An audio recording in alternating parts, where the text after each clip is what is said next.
Welcome to The Next Word. I'm your host, Christine Warnke, and we're joined by one of the most recognizable voices in American political commentary, Christopher Matthews. Born and raised in Philadelphia, has spent decades at the center of national political conversation. A former Capitol Hill police officer, Peace Corps volunteer, presidential speechwriter, and longtime journalist, he became a household name as the host of Hardball with Chris Matthews, the fast-paced, no-nonsense political talk show that ran for more than 2 decades on MSNBC. A prolific writer and author of several books, Mr. Matthews recently authored Lessons from Bobby, 10 Reasons Robert F. Kennedy Still Matters. He has shaped public discourse and brought his deep knowledge of American politics to millions of viewers. Please welcome a veteran commentator, best-selling author, and one of the most influential political voices of his generation, Christopher Matthews. Chris. And I live right here in Chevy Chase. And you live here, and I love it, in Montgomery County. For a long time in Montgomery County. I love it. Thank you, first of all. Thank you. You know, let's start from the beginning. How did you get to Washington, D.C.? Well, I was in the Peace Corps in Swaziland in southern Africa. And I was hitchhiking around after I got out. I hitchhiked up through Kenya, and then on to Israel for a month or two. And then I went to Britain, to London, and I finally ran out of money, and I came home and went back to North Carolina to Chapel Hill to check in with my old friends at grad school, and quickly came to Washington and started knocking on doors looking for a job. And I got started here that way. And that's how you started. So you started as a Capitol First police job was officer. from Senator Frank Moss of Utah. His patronage allowed me to be on the Capitol Police Force. I was making $8,000 a year.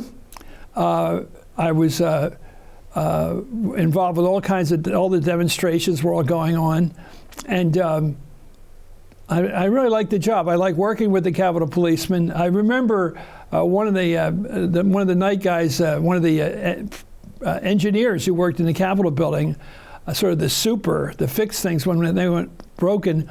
He'd tell me that the one Democratic senator who always said hello to the police when he came to work in the morning was Bobby Kennedy.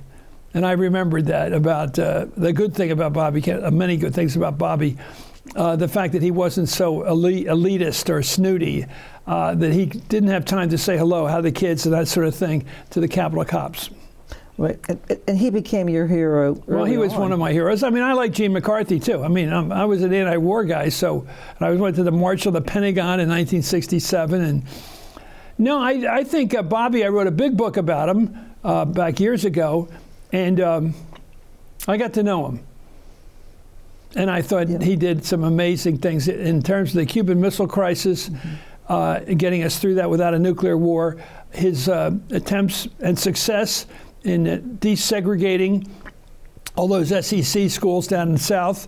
I mean, the fact that you see these football players, the backfield players, it's integrated, these schools.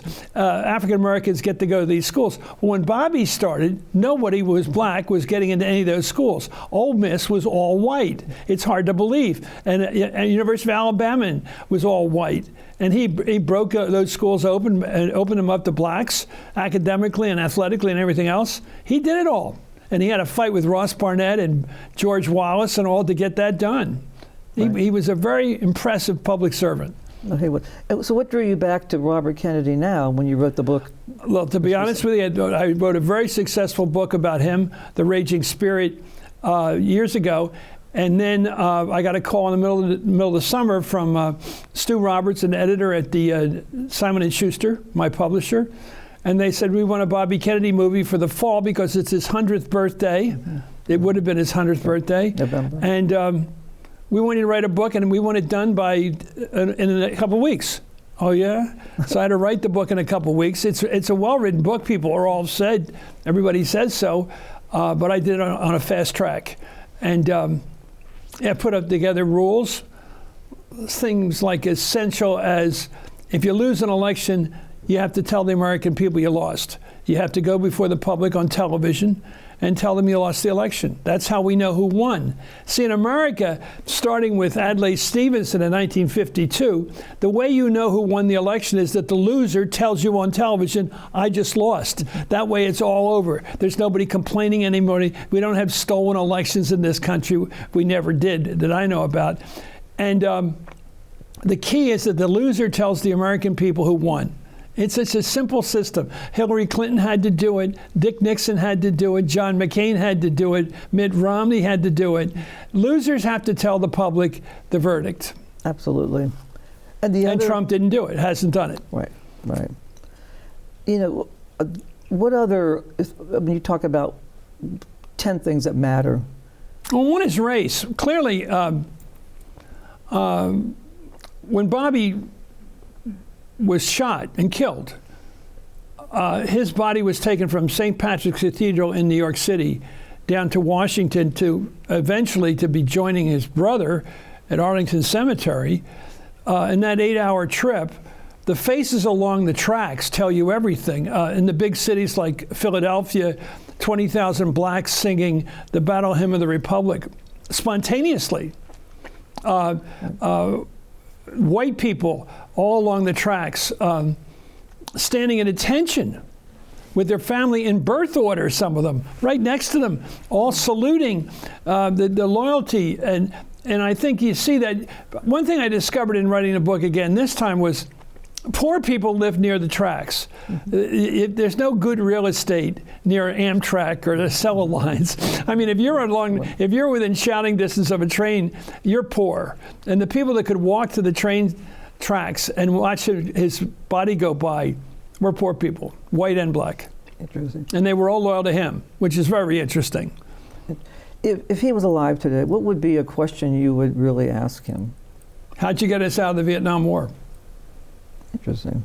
Because the deal that we struck in 72, 73 with Richard Nixon and Henry Kissinger was basically the same deal we were offered in 69 when that president would have taken office. He would have taken office, Bobby.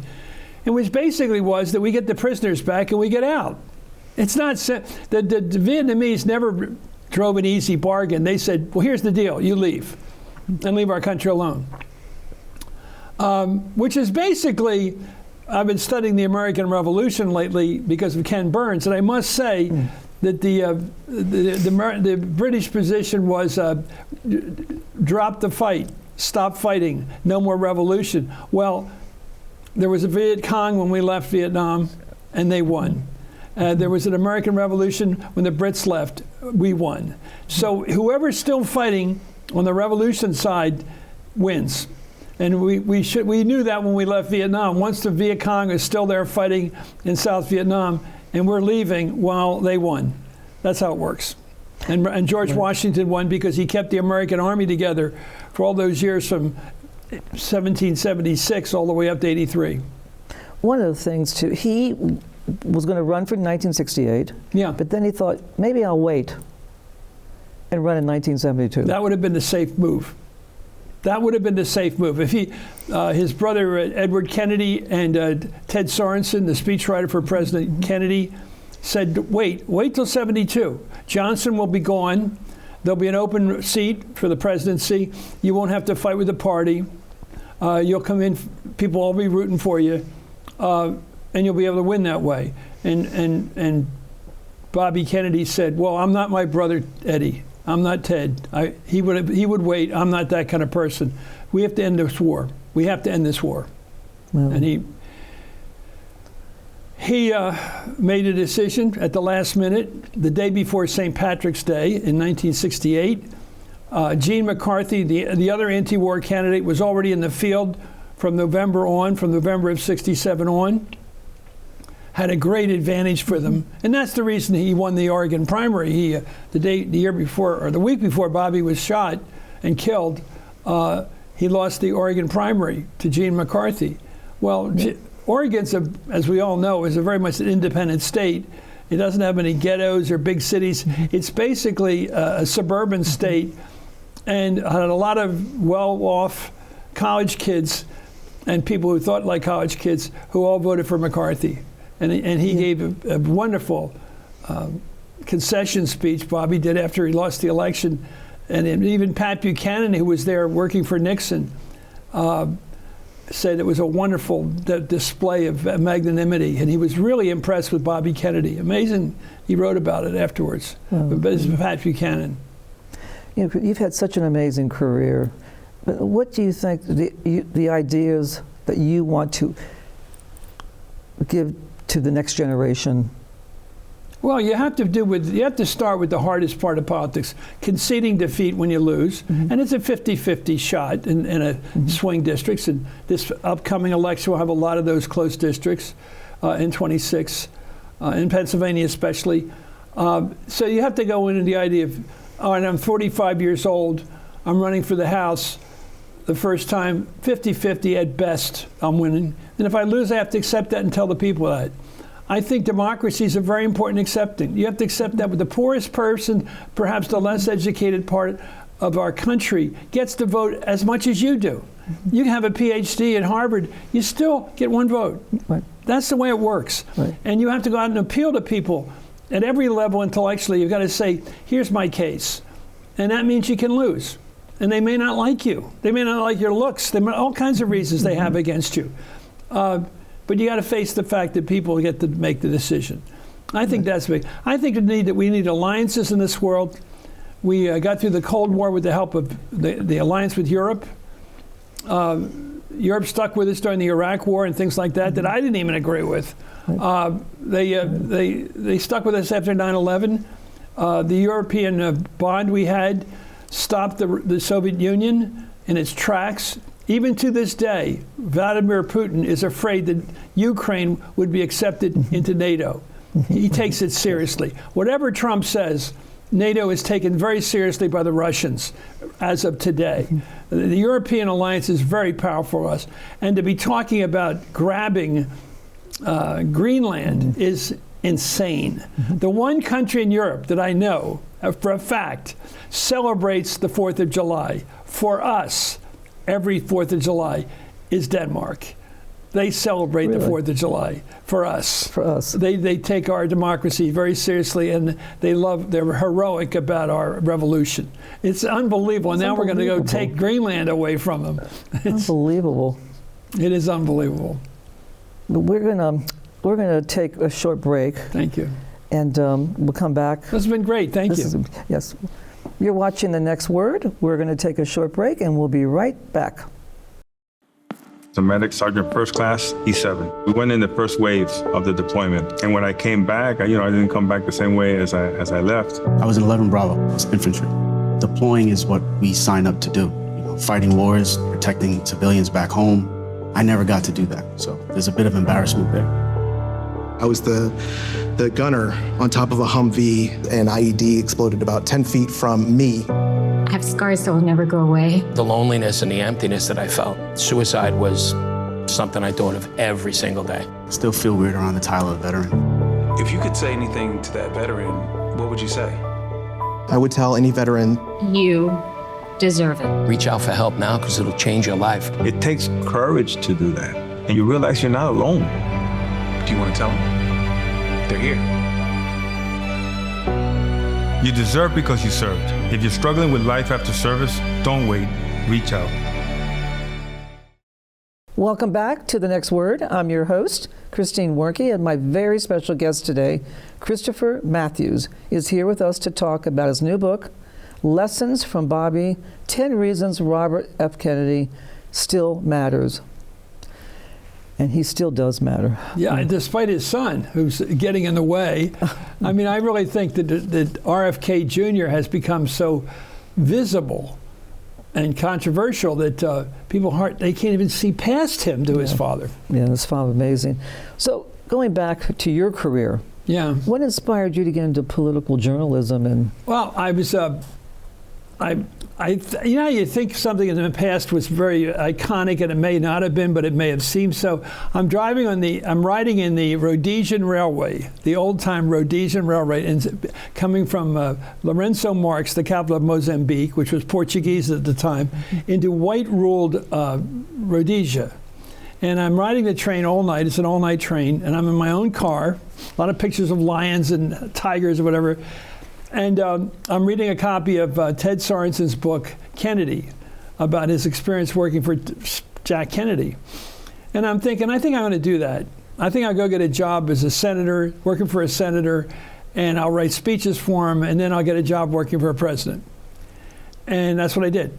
And it worked out that way. It's too strange, but it did work out that way. And I was writing speeches.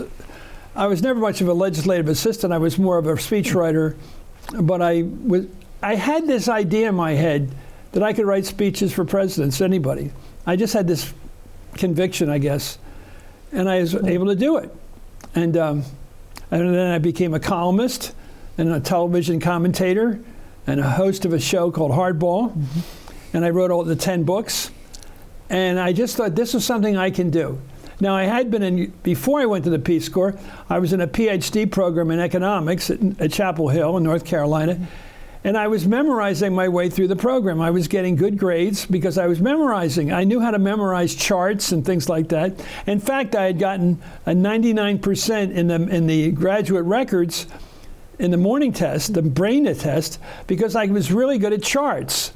That's not the same as being good at economics and all that econometrics and all that stuff, which I ended up saying, I hate this stuff. And anyway, so I was very lucky doing all that. I worked for Jimmy Carter. I worked for Tip O'Neill's his top guy. And all the time I'm writing. And with Tip, with the speaker, I would write these 1 or 2 line things every morning. I'd come in, I'd read all the papers, I'd read the Post and the Times and everything. And I'd think, it was sort of like a Jewish humor. It was snappers. It was 1 or 2 liners. It wasn't Irish humor. It was snappers, quick retorts to Reagan. And I was good at that. I'd call him the Beverly Hills budget. I'd say Ronald Reagan's Beverly Hills budget. People love that stuff. And he'd walk a mile for a camera. That was sort of schmaltzy, but it was a great way of giving Tip O'Neill a lively step. It gave Tip a lively step. He could say, yeah, I wouldn't have thought of that, but that's perfect. And it didn't always work with him. He'd say, that's not me, but he'd get it and he'd say, but we would work every morning. Ari Weiss, a brilliant guy in legislation, and Kirk O'Donnell, the chief counsel, and I would work together with the speaker in the back room for a while every morning. He'd start out every morning by saying, what do you hear? And he wanted you to tell him everything you heard, whatever was on the Sunday shows, whatever scuttlebutt you picked up in the cloakroom, anybody's out to get him. He wanted to know everything. And when he didn't find out everything, he'd be mad at us. How come I didn't know about that? Interesting. But it was a great catch-all phrase. What do you hear? What do you hear? Anything I should know?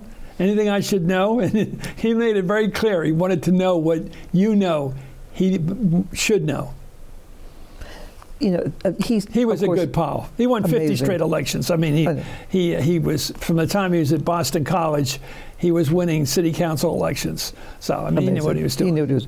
And he also believed, and to this day I say this all the time, all politics is local. Well, he would always read the Boston Globe, and he did think a lot of it was, he may have been wrong about that. Not everything is totally self-interested. It is with Trump, though. So you can usually figure out Trump with thinking about his interests. Definitely. Looking at it today, though, the current state of American policies today compared to I think Republicans and Democrats disagreed about the role of government, the size of government. They disagreed about the role of deficits and trying to balance the budget. They disagreed about trade. Democrats tended to be tariff people, very much pro-labor. Republicans wanted free trade. There were real belief differences, but they weren't about fighting to the death, and they weren't about hatred. Today, the Republican Party is going from being for fiscal responsibility to being for anything goes, for being for tariffs as opposed to free trade.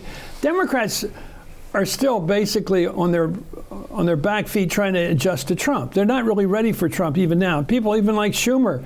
It's hard they don't know how to deal with a guy who hits you with 5 different shots every day from different directions. I mean, it's going after people in Minnesota. It's going after Greenland. It's going after Venezuela. It's fighting with. Is he really fighting on behalf of Ukraine?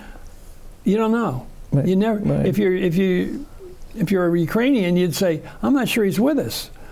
But he's all over the place, and it's very hard to counter everything. Back to you, Chris. Of all, because you've had an amazing career in journalism and politics, what was the most memorable in your mind? Well, I know the answer to that question because I've thought about it. I was at the Berlin Wall as a columnist with the San Francisco Examiner in 1989. Mm-hmm. I was there a couple days after the wall had opened up a bit on a Saturday, and at the gate, the great gate separating the old city and the new city, the east and the west, a lot of people were waiting in line for it to open, for the gate to open. And so I went into the crowd, sort of doing a hardball exam. I interviewed people, and I said, "Was ist Freiheit? What's freedom mean to you?" The crowd, and a nurse said, it means our nurses would be back on the floor again. They won't all be leaving to the west, heading to the west. And finally I got to a young guy, long hair, army surplus jacket on, looked like an anti-war guy in the United States. And I said, "Was ist Freiheit?" He said, "Talking to you." Well, interesting. So, and she was right there, that woman, and she said, 2 weeks ago we couldn't do this. Wow. Talk about politics in public. Powerful. Talking to you. That's the difference between East and West, between us and the Cold War, and the Soviet side. They did not have freedom, Right. and we did, and we assumed it, and they did not take it for granted. It's pretty amazing. Pretty amazing. Talking to you is my favorite line. I love it. It's wonderful.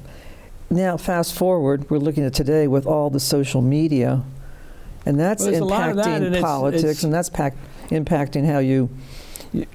Well, everybody has a platform, and everybody potentially has a platform, it's not worked well for us so far with the attack on the Capitol on January 6th of 21, mm-hmm. a horrible day, an attack on everything I believe in, democracy and the Congress and mm-hmm.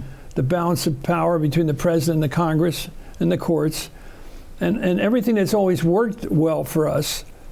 And the assumptions we always took, that if you lose an election, you admitted it. If you won, you didn't go arrest your opponents. We are not like Pakistan. We don't hang the people that lose the elections. Mm-hmm. We don't accuse every election we lose of being stolen. We have people honestly say, yeah, I lost. There's the president of Uganda who lost an election. He went to teach at Boston University. I go, great. Mm-hmm. That's what you're supposed to do when you lose an election. Go teach somewhere. Go become a Kennedy Fellow at Harvard. Go live your life. Get it over with. Settle down. It'll take you about 6 months to get over it. But when you get over it, you can go do something else. But in the United, all of a sudden, it's become kill the opponent. Yeah, you mentioned Boston. Going after Jack Smith. Mm-hmm. Yeah. Going after Letitia James, mm-hmm. Give me a break. Yeah. Going after the Fed chairman, Jerome Powell, just mm-hmm. treating him like a criminal. For what? Because he doesn't like the building estimates were wrong? What? Yeah. It's horrible. Yeah.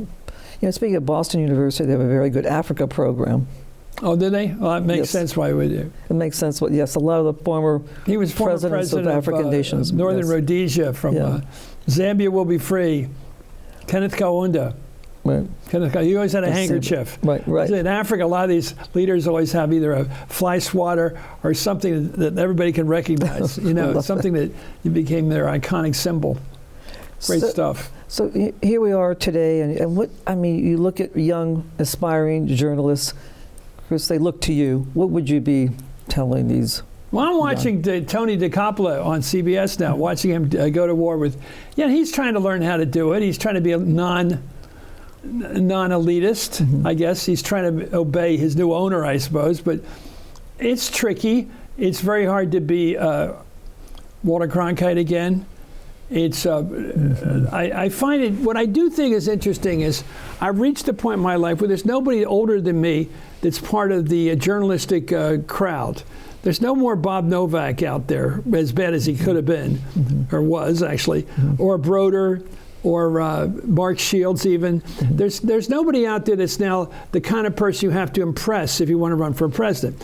So if Gavin Newsom wants to be president, and he does clearly want to be president, he doesn't have a bunch of columnists he's got to schmooze with and butter up with, right? There's not. I don't even know who the columnists are. And there's George Will, who's pretty much anti-Trump Republican, and Kathleen Parker, who's great in the Post, or David Ignatius. There's some of them, but they're not really personalities like the other guys were. Jules Woodcover, Jack Germond. They don't really exist anymore. Or Mary McGrory. Mary McGrory was a great one at the Globe. She's from Boston. But I guess I'm just getting old because there's not many people older like my avuncular presences who dictate who the next president should be. It's interesting. It's interesting, yeah. We're going to be running out of time here, but it's been great, and I want you to love to have you come back. Okay. Certainly after all your trips. I'm nearby. You're nearby, right? Right down in Montgomery County. Connecticut Avenue. Good Montgomery County. It's a nice neighborhood around here. I've never been here before. This Kensington old-time neighborhood. It's a great neighborhood, yes. Yeah. I didn't grow up far from here, so. The other, I guess, we talked about what inspired you to get into journalism. I think it was the people like Sorensen, Ted Sorensen, and the great columnists, Bill Sapphire, of course, from the Times. Johnny Apple. Really? The people are really good writers and fun. Joe McGinnis was my first inspiration, Holy Cross guy. Very much when he wrote his column for the Philadelphia Inquirer, and then he wrote The Selling of the Presidency of 1968. That was a great book. It had a snappy, great British kind of writing, which to this day, when I write, I keep saying, how can I be more British? Because when you write with really British style, it has a snap to it. And you go, how did he just make that turn? How did he just end that paragraph so well? And I still yearn for that. And Hardball was pretty close to that. I think that book was great. It sold 250,000 copies over time, and a lot of high school kids got to read it, and a lot of politicians got to read it. If I could write another one, that'd be something else. There you go. That would be we look forward to it. Thank you. And thank you. Christine, thank you for having me on the show. Yeah, absolutely. Program. Safe travels, and I'll be off. Get you back. I'm off tomorrow night. We'll get you back. To the Far East. Yeah. I love it. Thank you. Thank you, Chris Matthews, for joining me today for our discussion. Thank you for watching, and please tune in for the next episode of The Next Word.